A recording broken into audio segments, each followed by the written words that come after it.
Well, if Edgbaston's the pivotal first Test match where momentum can start, you then go to Lords, and Australia's record, not only Australia's record is good there, but lots of international touring sides and countries have got a good record there. I think it's almost a hindrance to England that the opponent just loves playing there so much, they make sure they enjoy it. And England have got their work cut out to sort of quieten the opposition. And Australia certainly have got a lot of weapons that work well at Lords. I just remember turning up there, firstly for training in 1989. It was my first tour. I think probably your second tour. First England tour, yeah. Yep.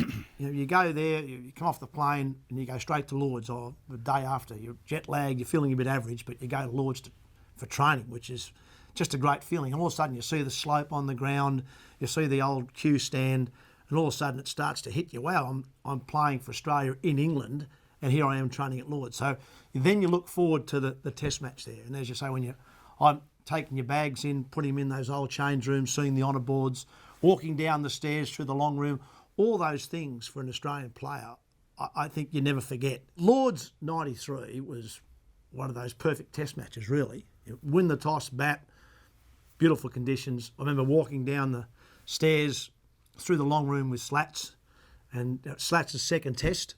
He'd made 50 at Edgbaston. At Old Trafford was the first Test. So he was all excited. He's only played a handful of first-class games, Slats. We walked through and all these members pat you on the back, see you shortly, son, and hoping that you'll be back walking up the stairs in 5 minutes' time.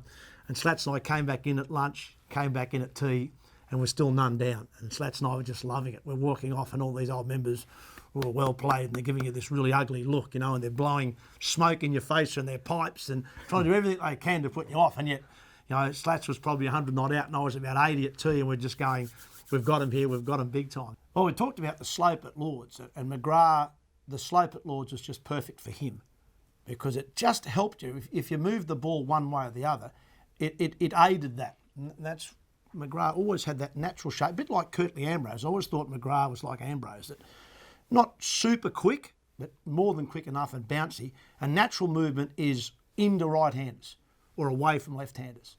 And that slope just helped him do that all the time.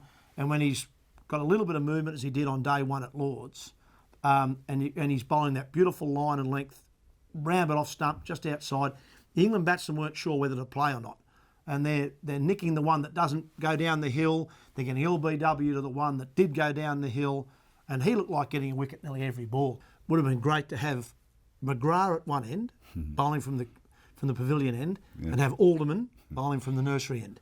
Alderman just shaping the ball away from the right-handers, and McGrath decking it back like he did in 97 when he bowled England out for 80 in a Test match where it rained for 3.5 days. But when McGrath took 8 for there, just nipping the ball back down that hill as he did with his natural shape, I think that would have been the perfect bowling combination if you could have those two with the new ball. He never moved the ball too much, Glenn McGrath, ever.